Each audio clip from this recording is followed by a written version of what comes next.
सभी प्रकार के विषयों का, सभी प्रकार के विज्ञानों का वर्णन है। मैंने विगत रात्रि में निवेदन किया था कि हमारे ऋषि मुनि जो थे वो साधारण तपस्वी नहीं थे, साधारण मानव नहीं थे, बाबा नहीं थे, बैरागी नहीं थे, वो बहुत बड़े वैज्ञानिक थे। वैज्ञानिक उन्होंने जीवन के हर क्षेत्र में आविष्कार किया, अनुसंधान किया। सृष्टि की उत्पत्ति कैसे होती है, कैसे बनती है पृथ्वी, कैसे सूर्य बनते हैं, कैसे वायु बनती है, कैसे सागर में जल का निर्माण होता है, किस तरह से चराचर जगत के प्राणियों की उत्पत्ति होती है, सृष्टि के बारे में आप मुझे समझाइए। तब मैत्रेय जी कहते हैं, विदुर ये ज्ञान का विषय है। शुरुदिन से जो वक्ता, जो श्रोता कथा सुन रहे हैं, उनके समझ में ये विषय थोड़ा जल्दी आ जाएगा। और जो लोग आज आए हैं या मात्र निकल के कथा सुनकर आज पहुंचे हैं, तो थोड़ा उनको विषय को समझने में समय लगेगा। मैंने बताया था भागवत में 3 चरण हैं, भक्ति, ज्ञान और वैराग्य। तो भक्ति की कथा प्रारंभ होगी 10वें स्कंध में। आज रात्रि से जब भक्त वत्सल भगवान का अवतरण हो जाएगा, प्राकट हो जाएगा, तो फिर भक्ति देवी प्रसन्न हो जाएगी। वैराग्य की कथा आती है 5वें दिवस और 7वें दिवस, और शुरू के जो 4 दिन रहते हैं भागवत के, ये विषय है ज्ञान का विषय। ज्ञान, इस विषय को समझाने में बहुत सारे वक्ताओं को पसीने छूट जाते हैं, क्योंकि ये ज्ञान का विषय है ना। पहले वक्ता खुद समझे, फिर दूसरों को समझा पाए। तो यथाशक्ति मैं भी आप लोगों तक उस ज्ञान की कथा को संक्षिप्त रूप में, सार रूप में पहुंचाने का प्रयास कर रहा हूं। आप लोग समझें। सृष्टि का प्रलय हुआ, चारों ओर अंधकार ही अंधकार है, न जल है, न वायु है, न आकाश है, मात्र एक तेज रूप में, एक तेज पुंज के रूप में वह निर्गुण निराकार ब्रह्म गगन में, ब्रह्मांड में भ्रमण कर रहा है। निर्गुण निराकार ब्रह्म भगवान महाकाल, जिसे हम कहते हैं महाकाल। आप चाहो तो उज्जैन वाले महाकाल समझ लीजिए, या फिर काल मीन्स टाइम, समय। दुनिया में सबसे बड़ा कौन है बताइए? दुनिया में सबसे बड़ा है समय। समय से बड़ा कोई नहीं है, परमात्मा भी नहीं है। वो समय ही था, जागना पड़ा था। वो तो वीतराग वैरागी है, जिनने कामदेव को जलाकर भस्म कर दिया, उनको भी भगवान के मोहिनी स्वरूप को देख करके प्रेम हो गया और उनके पीछे पागलों की तरह भाग गए। वो समय ही था जिसने अर्जुन जैसे वीर पुरुष को, धनुधारू को भी शिखंडी बनने पर, नपुंसक बनने पर विवश कर दिया था। समय समय पर होत है समय समय की बात, किसी समय का दिन बड़ा, किसी समय की रात। अब बताओ, दिन बड़ा है कि रात्रि बड़ी है? कौन ज्यादा अच्छा है? समझ में नहीं आता ना। रात्रि बड़ी है तो फिर दिन बेकार बना है। रात्रि में देखो कुछ काम करते बनता नहीं, किसी के यहाँ आ जा सकते नहीं। रात में तो एक ही काम होता है, खाना और सोना। तो बड़ा कौन है? समय समय पर होता है समय समय की बात। राम पूजन पाठ करने का विशेष महत्व है। हमारे शास्त्रों ने तो लिखा है, ऋषियों ने लिखा है, शास्त्रों ने कहा है। आप अपने जीवन में अपना खुद का अनुभव देखिए। सुबह सुबह जो लोग उठते हैं, सुबह सुबह लोग जो स्नान करते हैं, सुबह सुबह जो पूजन की जाती है, उसमें मन कितना प्रसन्न होकर के देव उपासना होती है। प्रसन्न मन से आप उसी पूजन को 10 बजे करोगे, 11 बजे करोगे, तो मन में वो प्रसन्नता नहीं रहती। पूजन जरूर कर रहे हैं लेकिन मन में खिन्नता। लेकिन उसी पूजन को अगर हम प्रातः काल करते हैं तो आनंद के साथ में युक्त समय है ब्रह्म मुहूर्त। जो 10 बजे के बाद का जो समय है, ये सायंकाल तक, सूर्य अस्त तक जो है रजोगुण का काल माना जाता है। हुए थे और तब से लेकर के आज तक हर जीव में, हर प्राणी में ये 3 गुण समावेश है। काल में भी, समय में भी समावेश है। तो 3 गुणों उपरांत जो है अलग अलग गुणों से अलग अलग प्रकार के तत्व उत्पन्न हुए, शब्द उत्पन्न हुआ, बोले एक दूसरे से संवाद हुआ तो शब्द उत्पन्न हो गया। कुछ काम करो, कुछ सृष्टि करो, सृष्टि का विस्तार करो, तो शब्द के साथ ही मैं बोल रहा हूँ, बोल मैं यहाँ रहा हूँ, लेकिन स्पर्श आपके कानों में हो रहा है ना, आवाज जा रही है क्या? तो इस तरह शब्द स्पर्श, और जब शब्द और स्पर्श एक दूसरे से टकराए तो इससे ध्वनि उत्पन्न हुई, रूप अग्नि निकली। आकाश में आपने देखा होगा जब बादल और वायु एक दूसरे से टकराते हैं तो अग्नि रूप उत्पन्न हो जाता है, और जहां वायु, अग्नि और जल का समावेश होता है वहीं पे फिर, क्षमा करें, जहां अग्नि, जहां स्पर्श और आवाज, ये तीन चीज जब होती है तो वहां पे जल उत्पन्न हो जाता है। उसके बाद फिर आकाश तत्व उत्पन्न हुआ।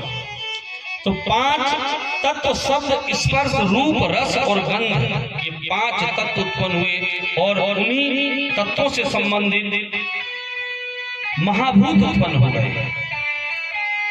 क्षिति जल पावक गगन समीरा, पंच रचित यह अधम शरीरा।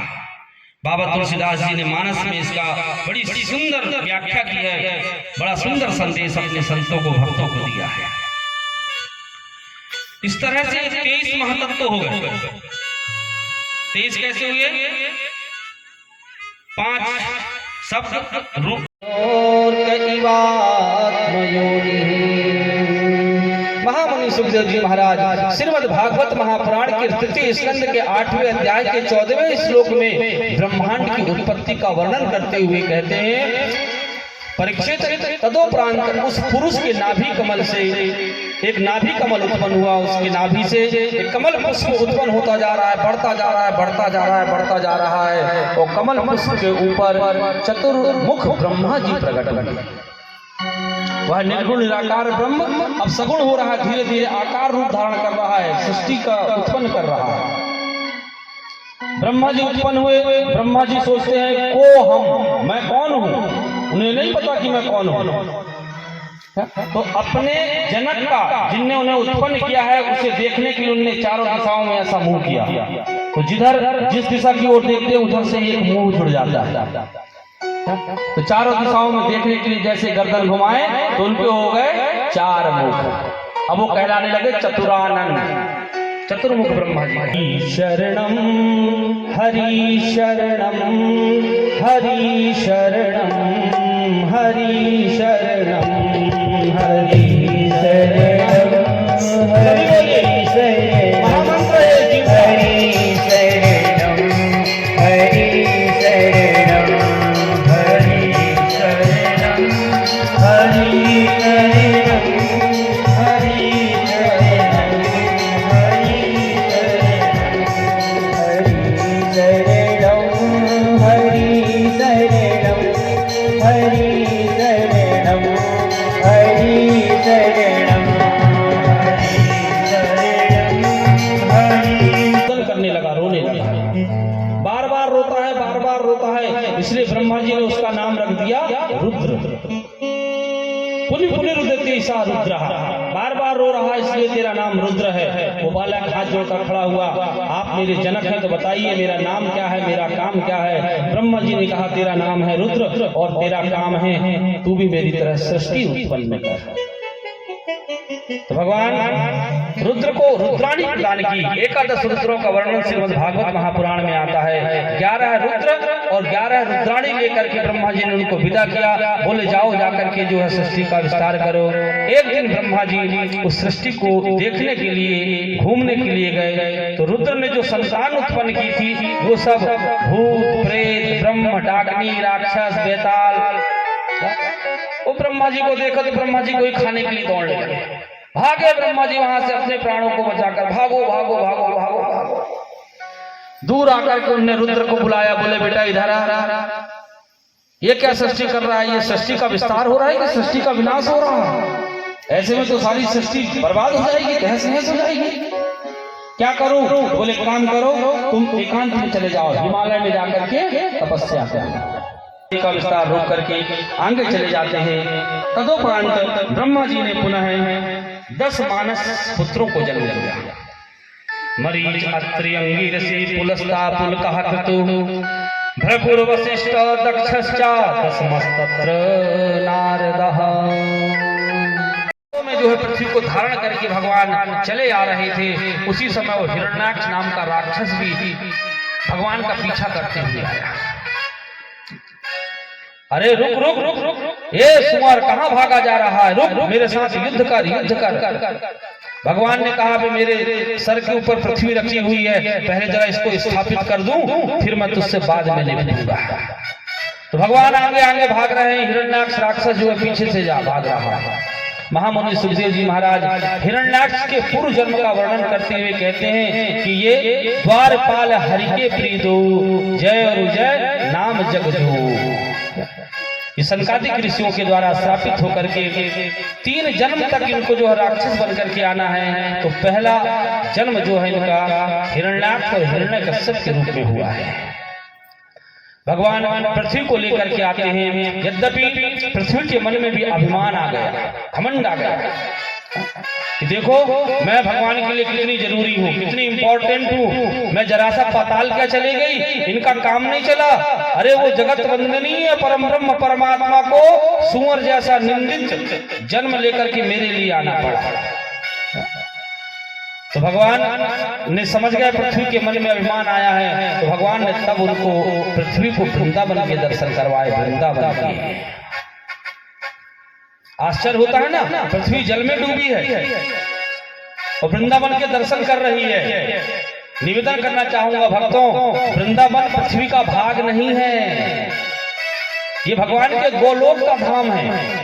गोलोक धाम को काट के ला करके जो है पृथ्वी में जोड़ा गया है। संसार की दृष्टि में वृंदावन उत्तर प्रदेश राज्य के अंतर्गत मथुरा जिले के अंतर्गत आने वाला छोटा सा ग्राम है, गांव है। लेकिन अगर आध्यात्मिक दृष्टि से देखा जाए तो संत महात्माओं का नित्य निवास करने का स्थान का नाम है वृंदावन। जिस स्थान को छोड़कर के आज भी इस कलिकाल में भगवान कहते हैं वृंदावनम परित्यागम एक पादम न गच्छति, मैं वृंदावन को छोड़कर एक कदम भी नहीं जाता हूँ। आज भी इस कलिकाल में भी ऐसे अनेक संत महात्मा हैं जिनको वृंदावन में मेरे ठाकुर और ठाकुरानी के दर्शन होते हैं। दर्शन धन्य धन्य वृंदावन रजधानी, वृंदावन रजधानी, 4 पदार्थ करे मजूरी, मुक्ति भरे जहाँ पानी। वृंदावन के 2 राजा हैं, श्याम राधिका रानी, 4 पदार्थ करे मजूरी, मुक्ति भरे जहाँ पानी। भगवान ये पुष्पित वृक्षों से घिरे, लताओं से घिरे, पेड़ों से घिरे ये भूभाग क्या है? तब भगवान वाराह ने बतलाया, अरे पृथ्वी ये मेरा निज निवास स्थान है, गोलोक धाम का भाग है। वृंदावन भूमि में नहीं आता, काशी भूमि के सीमा में नहीं आता, पृथ्वी में काशी का वास नहीं है, ये है। और उन दादियों से खास करके जो अपनी बहुओं को जो है प्रताड़ित करती है, निवेदन करना चाहूंगा, आपका बेटा केवल आपके ही कुल का उद्धार करेगा। ध्यान रखना, आपका बेटा केवल और केवल आपके ही कुल का उद्धार करेगा और करे। ध्यान रखना, कोई गारंटी नहीं, क्योंकि 3 प्रकार के पुत्र माने जाते हैं, अजात, मृत, मूर्खाणाम। नीति शास्त्र कहता है एक ऐसा बेटा जो पैदा ही ना हो, पैदा नहीं होगा, माँ बाप को कुछ दिन दुख रहेगा, तकलीफ रहेगी, लेकिन ज्यादा परेशानी नहीं होगी। पैदा नहीं होने वाला बेटा एक, दूसरा पैदा होकर के मर जाए, साल 6 महीने में, 2 महीने में, 4 महीने में अगर खत्म हो जाए, माँ बाप अपने हृदय पे पत्थर रख लेंगे, कुछ दिन आंसू बहाएंगे और शांत हो जाएंगे। लेकिन एक ऐसा बेटा जो माँ बाप के घर में पैदा होकर के बार बार अपने माँ को दुख देता है, तकलीफ देता है, प्रताड़ित करता है, समाज में अपमानित करता है, अपने कुकर्मों से उनका सर नीचा करता है, तो ऐसे कुकर्मी कुपुत्र से अच्छा है जो बेटा पैदा होकर के मर गया है। औलाद केवल सुख देगी ऐसा नहीं है भक्तों। महाराज जनक के यहाँ केवल बेटियां ही बेटियां थीं और उन बेटियों का नाम लेकर के आज सारा संसार जनक जी को जानता है। पुत्री पवित्र किए कुल दो, बेटा केवल एक कुल का नाम रोशन करता है। वो करता भी है कि नहीं उसकी कोई गारंटी नहीं, लेकिन जिस घर में बेटी पैदा होती है वो दो दो कुलों का उद्धार करती है और तीसरे कुल का निर्माण करती है। अपने खुद के बाप के कुल का उद्धार करेगी, इसके बाद अपने पति के कुल का उद्धार करेगी और उससे जो संतान होगी अगर उसकी भी बेटी हुई तो तीसरे कुल का जाकर के उद्धार करेगी। इसलिए जमाने की दादियों से निवेदन, बेटियों का स्वागत करना चाहिए, खुश होकर करना चाहिए। आओ हमारे घर में लक्ष्मी आई है, लक्ष्मी निवेदन करना चाहूंगा। माता देवहूति सबसे पहली कन्या सृष्टि में आई और उनका विवाह महर्षि कर्दम के साथ हुआ। माता देवहूति